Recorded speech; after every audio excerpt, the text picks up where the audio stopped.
ಈ ಕಾನೂನಿನ ಚಾನೆಲ್ನ ಜೊತೆಗೆ ಈ ಅಂತರ್ಯಾಮಿ ಎಂಬುವಂತಹ ಆಧ್ಯಾತ್ಮಿಕ ಚಾನೆಲ್ ಕೂಡ ನಿಮಗಾಗಿ ಪ್ರಸ್ತುತಪಡಿಸ್ತಾ ಇದ್ದೇನೆ. ತಾವೆಲ್ಲರೂ ನೋಡಿ ಆಶೀರ್ವದಿಸಿ, ಸಹಕರಿಸಿ, ಇತರರಿಗೂ ಕೂಡ ಶೇರ್ ಮಾಡಿ, ಲೈಕ್ ಮಾಡಿ.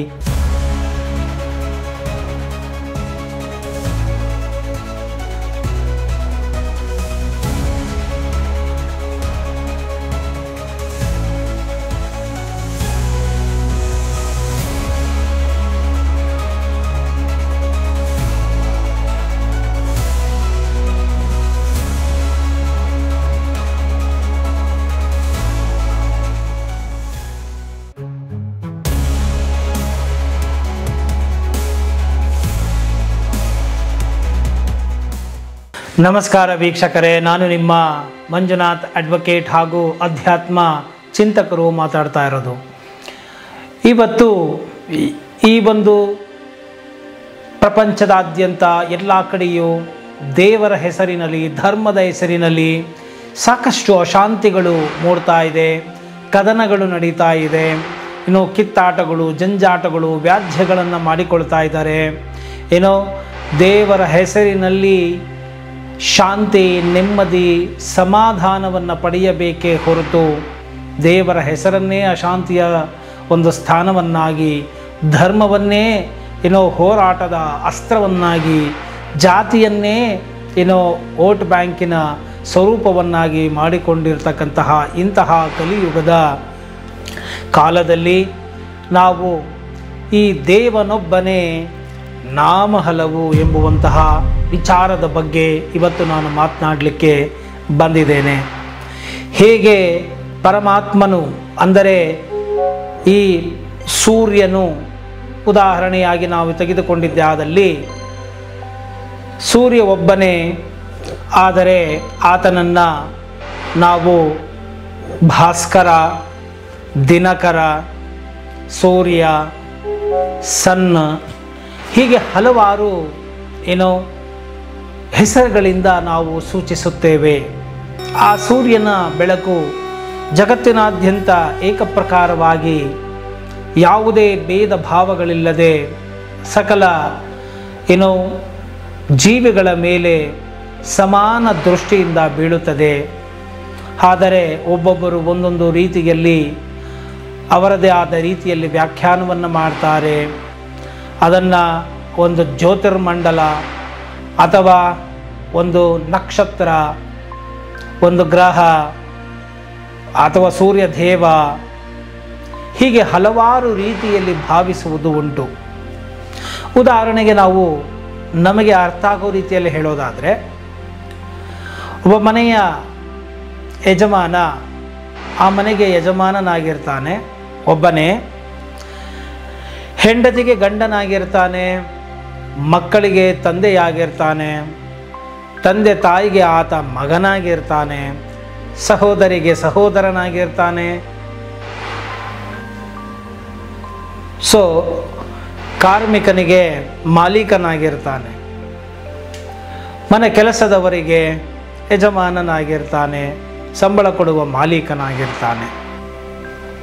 ಸೊ ಸಂಬಂಧಗಳ ಅನುಸಾರವಾಗಿ ಆತನ ಪದವಿಯು ಬದಲಾಗ್ತಾ ಹೋಗುತ್ತೆ.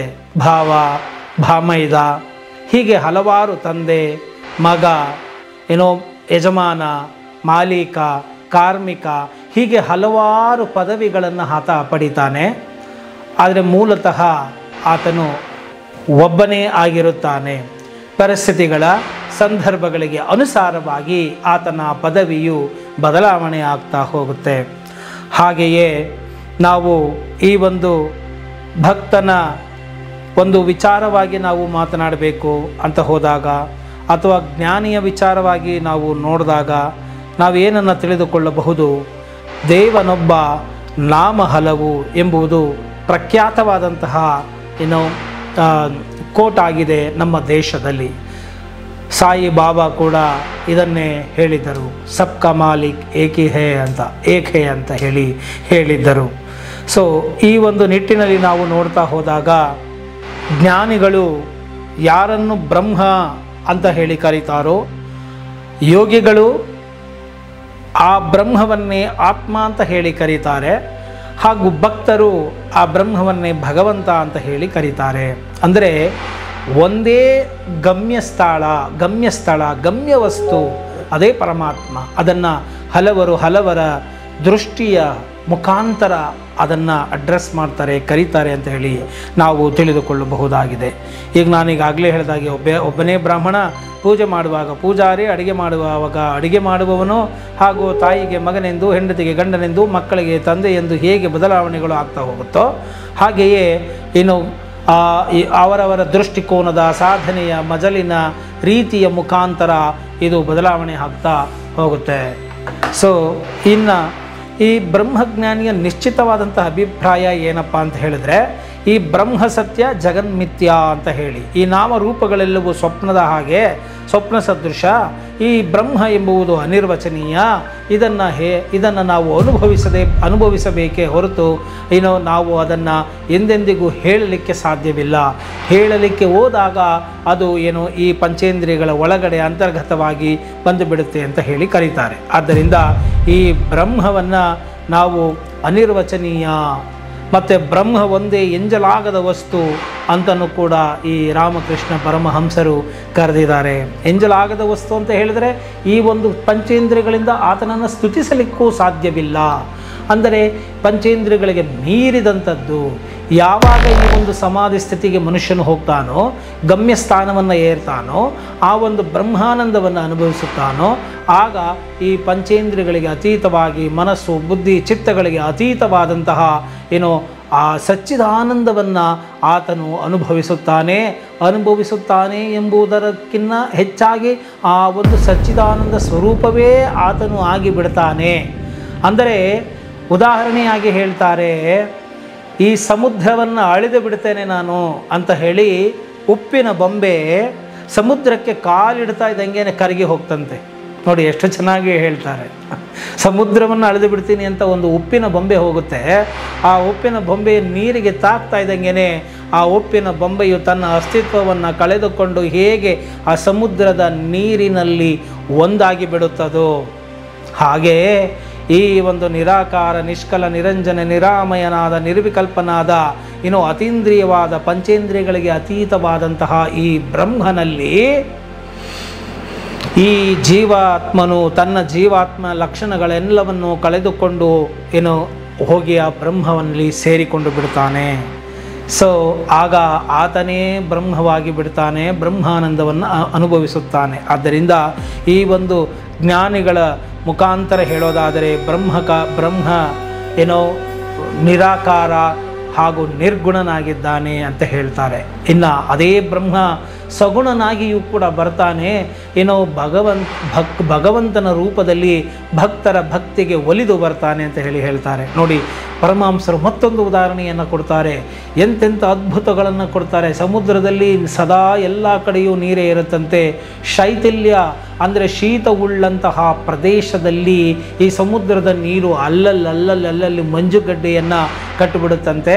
ಆ ಮಂಜುಗಡ್ಡೆಗಳು ಕಟ್ಟಿ ಅಲ್ಲಲ್ಲಿ ಒಂದೊಂದು ಆಕಾರಗಳು ಹಾಗಾಗಿ ಉಳಿದು ಬಿಡುತ್ತಂತೆ.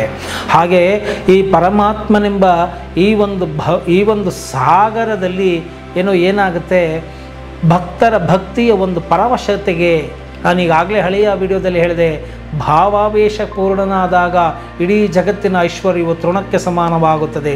ಅಂತಹ ತೃಣಕ್ಕೆ ಸಮಾನವಾದಂತಹ ಭಾವಾವೇಶವು ಪ್ರಖರತೆ ಇನ್ನೆಷ್ಟು ಮಟ್ಟಿಗೆ ಇರುತ್ತೆ.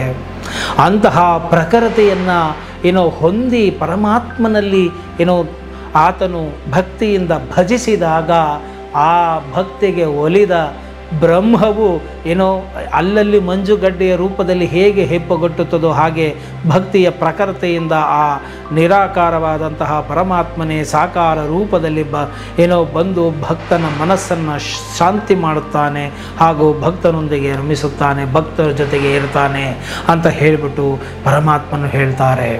ಆ ಒಂದು ಪರಮಾತ್ಮನನ್ನು ನೋಡೋದಕ್ಕೆ ಈ ಒಂದು ಮಾಂಸ ಶರೀರಕ್ಕೆ ಸಾಧ್ಯ ಇಲ್ಲ. ಯಾಕೆ ಅಂತ ಹೇಳಿದ್ರೆ, ಈ ಮಾಂಸದ ದೇಹವೆಂಬುದು ಕೇವಲ ಒಂದು ದಿಂಬಿನ ಚೀಲ ಇದ್ದಾಗೆ. ಆದ್ದರಿಂದ ಇಂತಹ ದೇಹದಿಂದ ಪರಮಾತ್ಮನನ್ನು ನಾವು ನೋಡಲಿಕ್ಕೆ ಸಾಧ್ಯವಿಲ್ಲ. ಅದಕ್ಕೆ ಪರಮಾತ್ಮನನ್ನು ನೋಡಲು ಒಂದು ಪ್ರೇಮದ ದೇಹವೇ ಬರುತ್ತೆ, ಅದು ಚಿನ್ಮಯವಾಗಿರುತ್ತೆ. ಅದರ ಮುಖಾಂತರ ಆ ಅಂತರ್ಚಕ್ಷುಷಿಯ ಮುಖಾಂತರ ಪರಮಾತ್ಮನ ಜೊತೆಗೆ ನೀವು ನೋಡಬಹುದು, ರಮಿಸಬಹುದು, ಪರಮಾತ್ಮನೊಂದಿಗೆ ನೀವು ಆನಂದದಿಂದ ಇರಬಹುದು ಎಂಬುವಂತಹ ವಾಕ್ಯವನ್ನು ಕೂಡ ಪರಮಹಂಸರು ಹೇಳ್ತಾರೆ. ಸೊ ಭಕ್ತನ ಭಕ್ತಿಯ ಶೈಥಿಲ್ಯದಿಂದ, ಪ್ರಭಾವದಿಂದ, ಪ್ರಖರತೆಯಿಂದ ಆ ನಿರಾಕಾರ ಪರಬ್ರಹ್ಮನೇ ಭಗವಂತನ ರೂಪದಲ್ಲಿ ಬರ್ತಾನೆ ಎಂಬುದನ್ನು ಹೇಳಿದರು. ಹಾಗೆಯೇ ಯೋಗಿಯು ಈ ಜೀವಾತ್ಮ ಪರಮಾತ್ಮ ಎಂಬುವ ನಿಟ್ಟಿನಲ್ಲಿ ಧ್ಯಾನದಲ್ಲಿ ಆತನು ಷಟ್ಚಕ್ರಗಳನ್ನು ಕಂಡು ಕುಂಡಲಿನಿ ಶಕ್ತಿಯು ಜಾಗೃತಗೊಂಡು ಆತನು ಆ ಒಂದು ಆತ್ಮದಿಂದ ಪರಮಾತ್ಮನ ಒಂದು ಸಾನ್ನಿಧ್ಯವನ್ನು ಮುಟ್ತಾನೆ. ಆತನಿಗೂ ಕೂಡ ಪರಮಾತ್ಮನ ದಿವ್ಯ ಅನುಭವವೂ ಆಗುತ್ತೆ. ಅಂದರೆ ಒಟ್ಟಾರೆಯಾಗಿ ಯಾರು ಯಾವುದೇ ರೂಪದಲ್ಲಿ ಸಾಧನೆಯನ್ನು ಮಾಡ್ತಾ ಬಂದರೂ ಕೂಡ ಆ ಪರಮಾತ್ಮನೊಬ್ಬನೇ. ಸೊ ಆತನ ಒಂದು ಆಂತರ್ಯವನ್ನು ಅರಿತಾರೆ, ಸತ್ತತ್ವವನ್ನು ಅರಿತಾರೆ, ಪ್ರೇಮವನ್ನು ಜಾಗೃತ ಮಾಡಿಕೊಂಡರೆ, ಭಕ್ತಿಯನ್ನು ಜಾಗೃತ ಮಾಡಿಕೊಂಡರೆ ಆ ಪರಮಾತ್ಮನನ್ನು ಎಲ್ಲ ರೂಪಗಳಲ್ಲಿಯೂ ಬಂದು ಸೇರಬಹುದಾಗಿದೆ, ಕಾಣಬಹುದಾಗಿದೆ ಅಂತ ಹೇಳ್ತಾರೆ. ಹೇಗೆ ತೊರೆ ನದಿಯಾಗಿ ಜರಿಯಾಗಿ ಎಲ್ಲ ಕಡೆಯೂ ಹರಿದು ಕೊನೆಗೆ ಸಮುದ್ರವನ್ನು ಸೇರುತ್ತದೋ, ಆಕಾಶಂ ಪತಿತೋತೋಯಂ ಸಾಗರಂ ಪ್ರತಿಗಚ್ಚತಿ ಸರ್ವದೇವ ನಮಸ್ಕಾರಸ್ಯ ಕೇಶವಾಯತಾಗಚ್ಚತಿ ಅಂತ ಹೇಳಿ ನಾವು ಹೇಳ್ತೇವೆ. ಸೊ ಆದ್ದರಿಂದ ಎಲ್ಲ ಕಡೆಯಿಂದಲೂ ಕೂಡ ನಾವು ಪರಮಾತ್ಮನ ದರ್ಶನವನ್ನು ಮಾಡಬಹುದು. ಎಷ್ಟೋ ಬಾರಿ ಮಹಾಪುರುಷರ ಒಂದು ಕೇವಲ ದರ್ಶನ ಮಾತ್ರದಿಂದಲೇ, ಅವರ ಕಣ್ಣಿನ ನೋಟ ಮಾತ್ರದಿಂದಲೇ, ಅವರ ಸ್ಪರ್ಶ ಮಾತ್ರದಿಂದಲೇ, ಅವರ ಕಾರುಣ್ಯ ಮಾತ್ರದಿಂದಲೇ ನಿಮಗೆ ಅಂತಹ ಜ್ಞಾನ, ಅಂತಹ ಭಕ್ತಿ, ಅಂತಹ ಪ್ರೇಮ, ಅಂತಹ ಆತ್ಮ ಸಾಕ್ಷಾತ್ಕಾರದ ದರ್ಶನಗಳು ನಿಮಗೆ ಆಗಿಬಿಡುತ್ತದೆ. ಆದ್ದರಿಂದ ಗುರುಕೃಪೆಗೆ ನೀವು ಒಳಗಾಗಬೇಕು ಅಂತ ಹೇಳ್ತಾರೆ. ಸೊ ಹೇಗೆ ದೇವನೊಬ್ಬ ಆದರೂ ನಾಮ ಹಲವು, ಆದ್ದರಿಂದ ಕೇವಲ ಈ ಹೆಸರಿಗೇಕೆ ಕಿತ್ತಾಟವನ್ನು ಜಗಳವನ್ನು ಜನರು ಮಾಡಿಕೊಳ್ಳುತ್ತಾರೋ ನಾನರಿಯೇ ಅಂತ ಹೇಳಿ ಪರಮಹಂಸರು ಹೇಳ್ತಾರೆ.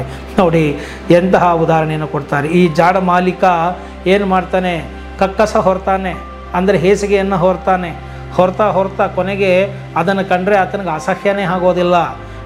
ಆದ್ದರಿಂದ ಆತನು ಕಾಮಿನಿ ಕಾಂಚನ ಶಕ್ತರು ಹಾಗೆಯೇ ಅದರಲ್ಲೇ ಇದ್ದು ಬಿದ್ದು ಹೊರಳಾಡ್ತಾ ಇದ್ರು. ಅವರಿಗೆ ಅದು ಅಸಹ್ಯ ಅಂತ ಅನಿಸೋದೇ ಇಲ್ಲ. ಆದರೆ ಯಾರಿಗೆ ಈ ಒಂದು ಮಹಾನ್ ಪುರುಷರ ದರ್ಶನವಾಗುತ್ತೋ ಮತ್ತು ಯಾರು ಈ ಒಂದು ಸಾಧನೆಯ ಪಥದಲ್ಲಿ ಇರ್ತಾರೋ ಅಂತಹವರಿಗೆ ಗುರುಗಳ ಅನುಗ್ರಹ ಆಗೋದು. ಅನುಗ್ರಹ ಆದ ಕೂಡಲೇ ಅವರು ಈ ಪರಮಾತ್ಮನ ಒಂದು ಆಂತರ್ಯವನ್ನು ಅರಿತುಕೊಂಡು ಆ ಬ್ರಹ್ಮವನ್ನು ಅವರು ಸೇರ್ತಾರೆ ಅಂತ ಹೇಳಿ ನಾನು ಇಲ್ಲಿ ಹೇಳಲಿಕ್ಕೆ ಬಯಸ್ತೇನೆ. ಆದ್ದರಿಂದ ನಾವು ಅರ್ಥ ಮಾಡ್ಕೋಬೇಕು. ಹಲ್ಲಿ ಲೊಚಗೊಡೋದು, ಶರೀರದ ಲಕ್ಷಣಗಳು ಎಲ್ಲವನ್ನೂ ಗಮನಿಸಬೇಕಾಗತ್ತೆ. ಅವರು ತರುವ ಆಹಾರ ಇತ್ಯಾದಿ, ಶುಚಿ ಅಶುಚಿ ಎಲ್ಲವನ್ನೂ ನೋಡಬೇಕಾಗ್ತದೆ. ಈ ಎಲ್ಲವೂ ಕೂಡ ಏನಾಗುತ್ತೆ, ಸಾಧನೆಯ ಹಾದಿಯಲ್ಲಿ ಈ ಒಂದು ನಮ್ಮ ಒಂದು ಪಾವಿತ್ರತೆಯನ್ನು ಕಾಪಾಡಿಕೊಂಡು ನಾವು ಹೋಗಬೇಕಾದ್ರೆ ಈ ಎಲ್ಲವನ್ನು ಕೂಡ ನಾವು ಕಾಪಾಡ್ಕೋಬೇಕು ಅಂತ ಇಲ್ಲಿ ಹೇಳ್ತಾರೆ. ಸೊ ಆದ್ದರಿಂದ ಪರಮಾತ್ಮನೊಬ್ಬನೇ ದೇವನೊಬ್ಬನೇ ನಾಮ ಹಲವು ಅಂತ ಹೇಳಿದ್ದಾರೆ. ಬಹಳ ಸರಳವಾಗಿ ಹೇಳಿದ್ದಾರೆ. ಆದ್ದರಿಂದ ಇಂತಹ ಒಂದು ವಿಷಯವನ್ನು ಸಾರುವಂತಹ ಒಂದು ಭಜನೆಯನ್ನು ಕೂಡ ಮಾಡಿ ಭಗವತ್ ಕೃಪೆಗೆ ನಾವೆಲ್ಲರೂ ಒಳಗಾಗೋಣ ಅಂತ ಹೇಳ್ತಾ, ನೆನೆಯೋ ನೀನು ಮೂಢ ಮನುಜ ಹರಿಯ ನಾಮವ, ಕಳೆಯೋ ನಿನ್ನ ಜನುಮ ಮರಣ, ಪಡೆಯೋ ಪರಮಧಾಮವ, ಪಡೆಯೋ ಪರಮಧಾಮವ. ಅವನ ನಾಮ ನೆನೆದವರೆಲ್ಲ ನಡೆದರು ಪರಂಧಾಮಕ್ಕೆ, ಅವನ ನಾಮ ನೆನೆದವರೆಲ್ಲ ನಡೆದರು ಪರಂಧಾಮಕ್ಕೆ. ನೀನು ಕೂಡ ನೆನೆಯೋ ಅವನ ಧಾಮವನ್ನ ಸೇರಲು, ಧಾಮವನ್ನ ಸೇರಲು.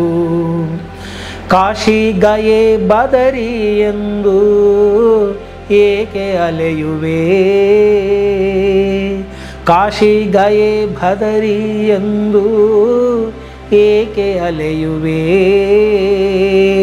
ನಿನ್ನ ಎದೆಯ ಗುಡಿಯೊಳಗೇನೆ ಕುಳಿತಿರುವನು ಪ್ರಭುವು, ಕುಳಿತಿರುವನು ಪ್ರಭುವು. ಜ್ಯೋತಿಗೆಲ್ಲ ಜ್ಯೋತಿಯು ಅವನ ಪರಮ ಜ್ಯೋತಿಯು, ಜ್ಯೋತಿಗೆಲ್ಲ ಜ್ಯೋತಿಯು ಅವನ ಪರಮ ಜ್ಯೋತಿಯು, ಧಾಮಕ್ಕೆಲ್ಲ ಧಾಮವು ಅವನ ಪರಮ ಧಾಮವು, ಅವನ ಪರಮ ಧಾಮವು. ನೆನೆಯು ನೀನು ಮೂಢ ಮನುಜ ಹರಿಯ ನಾಮವ, ಕಳೆಯು ನಿನ್ನ ಜನುಮ ಮರಣ ಪಡೆಯು ಪರಮಧಾಮವ, ಪಡೆಯು ಪರಮಧಾಮವ. ನಾರಾಯಣ ಎಂಬ ನಾಮ ನೀನು ಜಪಿಸಲೋ, ನಾರಾಯಣ ಎಂಬ ನಾಮ ನೀನು ಜಪಿಸಲೋ,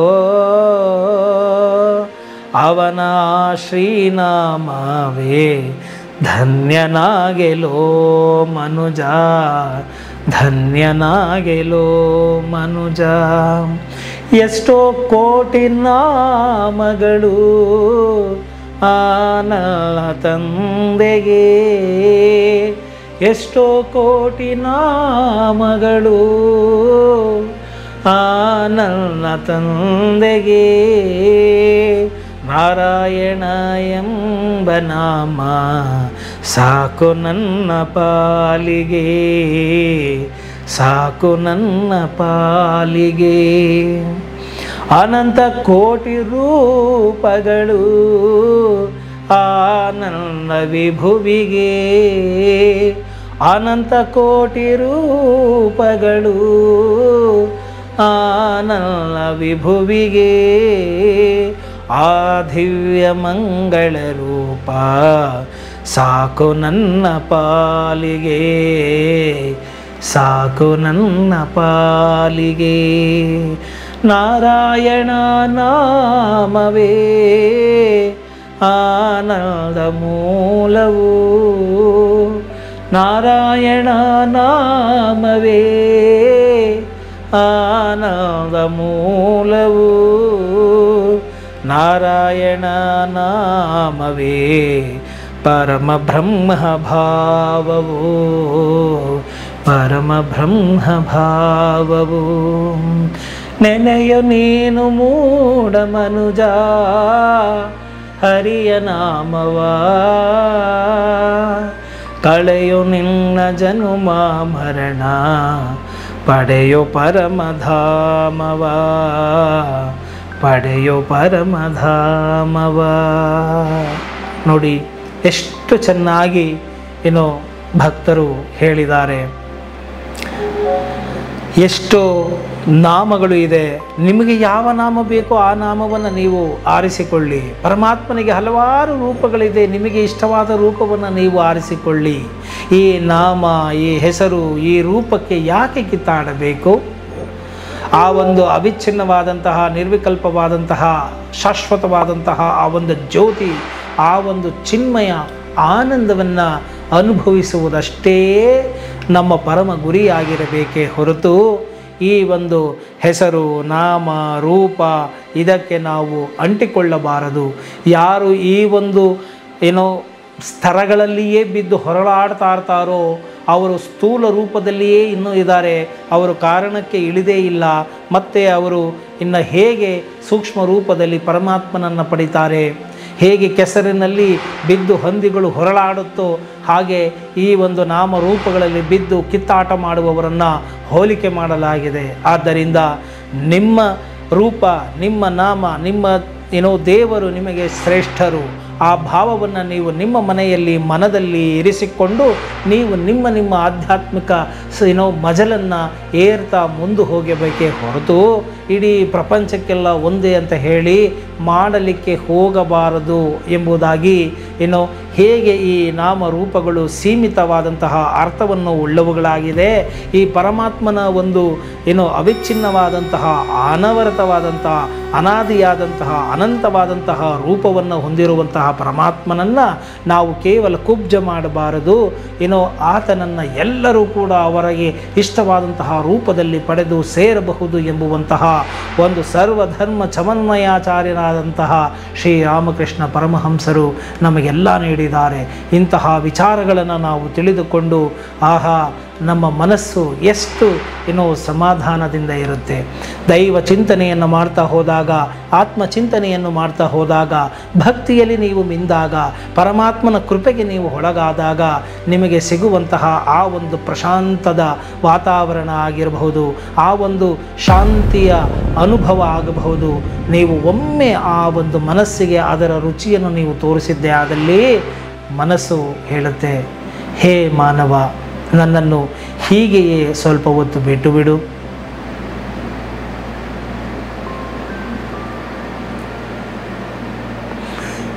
ಈ ಪರಮಾತ್ಮನ ಆನಂದದಲ್ಲಿಯೇ ನನ್ನನ್ನು ಇರುವಂಥ ಸ್ವಲ್ಪ ಹೊತ್ತಾದರೂ ನನ್ನನ್ನು ಬಿಟ್ಟು ಬಿಡು.